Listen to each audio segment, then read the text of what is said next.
আলোরবর্তিকা news channel থেকে আমি প্রজ্ঞা পারিজাত আছি ইন্ডিয়ান ব্যাংকের সামনে। আজকে ব্যাংক ধর্মঘট, সেখানে আমরা পেয়ে গেলাম একজন দাদাকে, ব্যাংক কর্মরত দাদাকে। দাদা, আপনার নাম? আমার নাম চিন্ময় চক্রবর্তী। আচ্ছা, আজকের এই ধর্মঘট কেন, কিসের জন্য, কিসের দাবি? ধর্মঘট বিভিন্ন দাবি দাওয়ার ভিত্তিতে আমাদের কেন্দ্রীয় সরকার আমাদের বিভিন্ন দাবি দাওয়ার বঞ্চনার ভিত্তিতেই আমরা এই স্ট্রাইকটা করেছি। এটা পূর্ব পরিকল্পিত স্ট্রাইক, আমাদের সারা ভারতবর্ষ জুড়ে হচ্ছে। অন্তত 20টার উপর দাবি দেওয়ার ভিত্তিতে আমাদের এই স্ট্রাইকটা চলছে। আচ্ছা, এটা সারা ভারতবর্ষ জুড়েই চলছে। আমরা এখানে এডুকেশন করছি, এই চলছে। অনিতাদি এসছে, আপনার সাথে কথা বলিনি, ওরা আরও বলতে পারবে ভালো। হ্যাঁ, না ঠিক আছে, আমি আপনাকে একটু জাস্ট নিলাম আপনার কথাটা। ধন্যবাদ দাদা। আজকে অনিতাদিকে পেয়ে গেলাম, যিনি ব্যাংকের কর্মরত, এবং আজকে ব্যাংক স্ট্রাইক হচ্ছে কেন, কি ভিত্তিতে, সেই জিনিসটা আমরা অনিতাদির মুখ থেকে শুনে নেব বিস্তারিত আলোরবর্তিকা নিউজ চ্যানেল থেকে। নমস্কার। নমস্কার। আমাদের আজকে এই ব্যাংক স্ট্রাইক 5খানা ইস্যু আছে। তার মধ্যে অন্যতম ইস্যু হচ্ছে ব্যাংক প্রাইভেটাইজেশন বন্ধ করা।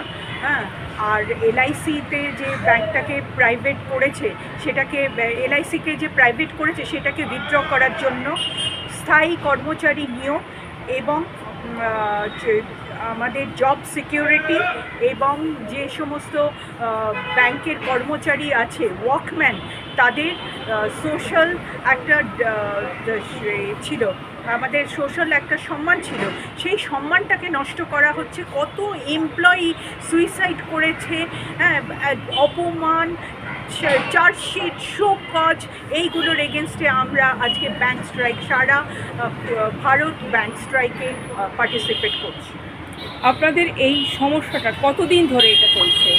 এটা আমাদের করোনা যখন থেকে ব্যাংক মার্জার শুরু হয়েছে, আপনার করোনা হবার আগে থেকে, মার্চ 2020, তাই তো, মার্চ 2020 থেকে আমাদের এই প্রবলেমটা মানে ভীষণভাবে আমাদেরকে নাড়া দিচ্ছে। আমাদের কত ব্র্যান্ড কর্মচারীর পরিবার নষ্ট হয়ে যাচ্ছে, কতজনকে সাসপেন্ড করা হচ্ছে, শোকজ করা হচ্ছে, তাদেরকে ডেকে অপমান করা হচ্ছে। কম বয়সী বাচ্চারা এই সমস্ত নিতে পারছে না, তারা আত্মহত্যার পথ নিচ্ছে। এইভাবে প্রচুর আমাদের সাথে অন্যায় অবিচার হচ্ছে। আমরা এর প্রতিবাদ জানাই। আমরা চাই না ব্যাংক প্রাইভেটাইজেশন হোক। শ্রম কোড অ্যাপ্লিকেবল করেছে, শ্রম কোড করলে পরে আমাদের যারা ক্যাজুয়াল কর্মচারী আছে তাদের সমূহ বিপদ। আর যে সমস্ত এখন ব্যাংক পার্মানেন্ট কর্মচারীর বদলে আপনার টেম্পোরারি এমপ্লয়ি সংখ্যা বেড়ে যাচ্ছে, আমরা এটা চাই না। এটা সাধারণ মানুষের নিরাপত্তার অভাব হবে। আমরা এই জিনিসটা চাই না। আমরা এর এগেনস্টে আজকে এই ব্যাংক স্ট্রাইক ডেকেছি। ধন্যবাদ। যোধপুর ছেলিমপুর ব্রাঞ্চে আমরা 35 বছর অস্থায়ী কর্মচারী হিসেবে কাজ করছি, কিন্তু আমাদের যা এখন পরিস্থিতিতে দাঁড়াচ্ছে যে আমরা আর থাকতে পারছি না। আমাদের উপর মাত্র 600 টাকা দিয়ে রাত্রি 9টা 10টা পর্যন্ত আমাদের দিয়ে কাজ করাচ্ছে। যা বলছে তাই না করলে আমাদের উপর কাজের থেকে ছাড়িয়ে দেবে, এইসব ধরনের কথা হুমকি দিয়ে ভয় দেখাচ্ছে। এটার সুরাহা তোমরা চাও? হ্যাঁ, এইটার সুরাহা আমরা চাই। আমরা আমাদের এখনো পারমিট করছে না, কিছু সুরাহা করছে না আমাদের জন্য। আর আমাদের তার জন্য আমরা প্রতিবাদ করছি। তার জন্য আমরা প্রতিবাদ করছি, এই জন্য বন্ধ রেখেছি। আচ্ছা, ঠিক আছে। নমস্কার, আপনারা দেখছেন তো আলোরবর্তিকা নিউজ চ্যানেলে কি ধরনের খবর। আমি এই ব্যাংকে ওনাদের কাছে আসি, অনেক সাহায্য সহযোগিতা দিদিদের কাছ থেকে পাই, এবং যে দুজন দিদিকে আমার সাথে দেখছেন ক্যামেরাতে, ওরা সত্যিই খুব ভালো কাজ করে, ভীষণ সার্ভিস ভালো দেয়, এবং প্রত্যেকটা মানুষের সাথে খুব মানে মাথা ঠান্ডা রেখে ভালো ব্যবহার করে, সেটা আমি দেখছি, অনেক দিন ধরে দেখছি। সব দিদিরা এখানে যারা আছেন মানে কর্মরত সবাই খুব ভালো ব্যবহার করেন। কিন্তু এই দুজন মাত্র 600 টাকার বিনিময়ে প্রত্যেকটা মানুষকে যে সার্ভিস দেন এবং ব্যাংকে যে পরিষেবা দেন, সত্যি 35 বছর ধরে দিয়ে চলছে। আমি জানতাম না যে 35 বছর ধরে মাত্র 600 টাকার বিনিময়ে ওনারা এই সার্ভিস দিচ্ছেন, এত ভালো সার্ভিস দিচ্ছেন। ব্যাংকটাকে নিজের মনে করে, নিজের পরিবার, সেকেন্ড হোম ওনারা মনে করে সেই কাজটা করছেন। এবং সকালবেলা আমি নিজে দেখেছি 9:30টার মধ্যে ওনারা চলে আসেন 10টা থেকে ব্যাংক খুলবে বলে, তারপরে যান সবার শেষে।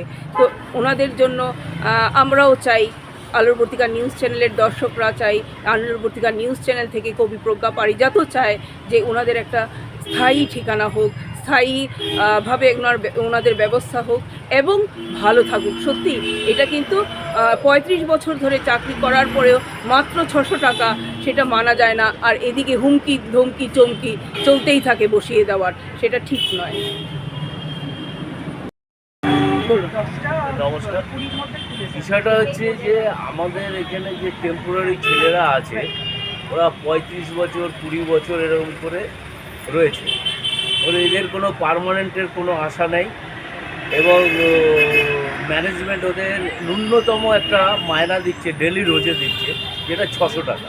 600 টাকা এরকমভাবে হয় না। একটা পরিবার চলতে গেলে পরে, তাদেরও তো পরিবার আছে, চলতে গেলে পরে তাই 600 টাকা কিছু হয় না। তো আরেকটা সমস্যা হচ্ছে আমাদের ব্যাংকের সংখ্যা প্রচুর, কিন্তু এখানে ম্যান পাওয়ারের খুব শর্টেজ। মানে এক একটা ব্রাঞ্চে দুটো ক্লার্ক আছে, 3টে অফিসার আছে। একজন ক্লার্ক যদি ছুটি নেয় সেই জায়গাটায় আর কোনো স্টাফ দেয় না। আর যাও ম্যানেজমেন্ট যদি স্টাফ দেয় 2 দিনের বেশি কোনো দেয় না। এই সমস্যাগুলো ব্রাঞ্চে এই সমস্যাগুলো রয়েছে। এর ভিত্তিতে আমরা স্ট্রাইকগুলো ডাকছি এবং বিষয়গুলো হচ্ছে স্ট্রাইকগুলো ডাকার পরে ম্যানেজমেন্টের যাতে নজরে যায় এই বিষয়টা নিয়ে। আর আপনাদেরও বলছি আপনারাও এটা তুলে ধরবেন।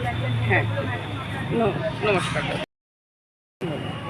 আমি ইন্ডিয়ান ব্যাংক স্টাফ রিটায়ারি, 38 বছর চাকরি করেছি। ঠিক আছে, করার পরে এখন পরিস্থিতি দেখছি খুবই খারাপ। যখন ঢুকেছি তখন তো আমরা 22 টাকা রোজে কাজ করেছি, তারপরে আস্তে আস্তে কিছু বাড়লো, আস্তে আস্তে বাড়তে বাড়তে এই অবস্থা। কিন্তু সুযোগ সুবিধে অনেক বঞ্চিত করছে আমাদের। হ্যাঁ, যারা আপনার টেম্পোরারি আছে, ডেলি ওয়েজে কাজ করে, হ্যাঁ, তাদের খাটিয়ে নিচ্ছে 10 ঘন্টা 12 ঘন্টা কাজ করিয়ে নিচ্ছে, 600 টাকা করে দিচ্ছে। এখানে আমরা পথে নেমেছি, জনগণদের আমরা বলতে চাইছি যে আমাদের সঙ্গে আসুন, সহযোগিতা করুন, আমাদের হাতে হাত মিলিয়ে চলুন। হ্যাঁ, আমরা কাস্টমার সার্ভিস খুব ভালো দিচ্ছি, কোনো অসুবিধে নেই। আর কি আপনাদের চাহিদা হচ্ছে একটু পার্মানেন্ট করা, পার্মানেন্ট হোক। হ্যাঁ, এবং 600 টাকার বিনিময়ে ধমকি চমকি এত কিছু সহ্য করার দরকার নেই। হ্যাঁ, স্থায়ীকরণ করতে হবে। এত বছর ধরে ব্যাংকে চাকরি করার পর, পরিষেবা দেবার পর এখনো তারা পার্মানেন্ট হয়নি। তাদের ফ্যামিলি আছে, তাদের ফিউচার লাইফ আছে।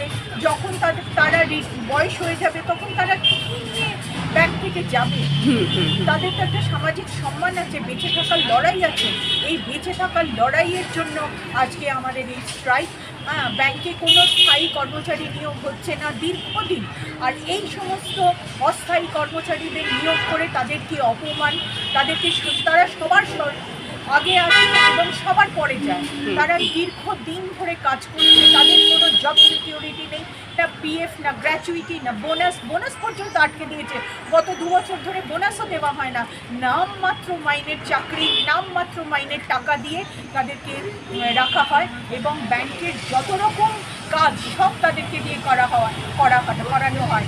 এই একে নিয়ে এসো, অ্যাকাউন্ট নিয়ে এসো, এই কারেন্ট অ্যাকাউন্ট নিয়ে এসো, এই ওকে বলো ইন্স্যুরেন্স করাতে, এই সমস্ত কাজ মানে অফিসারদের কাজ এদের মাধ্যমে করানো হয় KYC করাচ্ছে, এবং এবং ওদেরকে হুমকি দেওয়া হয় আজকে যদি তোমরা অ্যাকাউন্ট না আনো তোমাদের পয়সা বন্ধ করে দেওয়া হবে, হ্যাঁ তোমাদের আর লাগবে না, তোমরা এইটুকু কাজ করতে পারো না। ওদের তো একটা সামাজিক সম্মান আছে, ওরা আমাদের মতো কত লোককে এই ব্রাঞ্চে এসেছে, দেখেছে, কাজ করেছে, চলে গেছে তারা, কিন্তু ওরা তো থেকে গেছে।